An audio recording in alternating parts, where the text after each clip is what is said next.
Yeah, I am concerned about our spinning stocks. I think we've got a lot of good spinners, but it's about the advice they're getting, and I think it's the way they're being captained.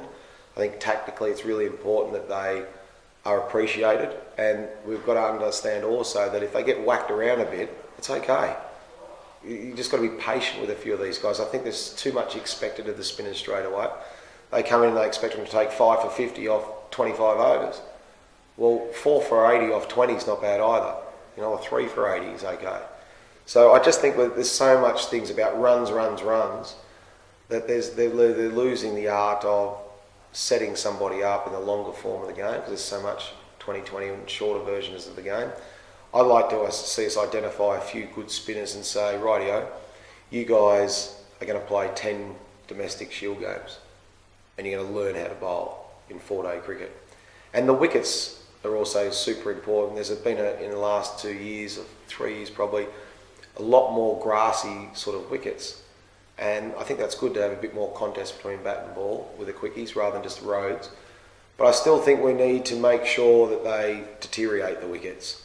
They can't be really good to bat on still day 3 and 4 at the best, because they've seamed around and all that, and the spinners, they want a day 6, day 7 wicket, so they might turn a bit. So I think it's important to get the conditions right that can help all cricketers, that you get a contest between bat and ball, whether it's quick or spin. You want it to seam around a bit, flatten out and then turn. That should be our guide. Now, whether you can get that all the time or not, that's pretty tough.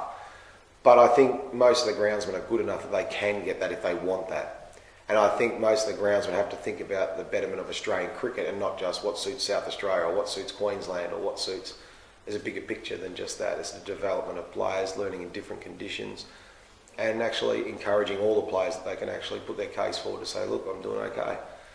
The rest of the they've also got to put their hand up too. They've got to say, you know what, I'm the man, I want to get selected, I want to do this. So no sit back and complaining about all the things that aren't right.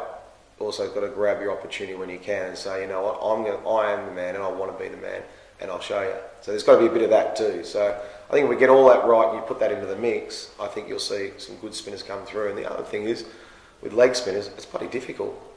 You know, it's hard. So you have to be patient with some of these guys too.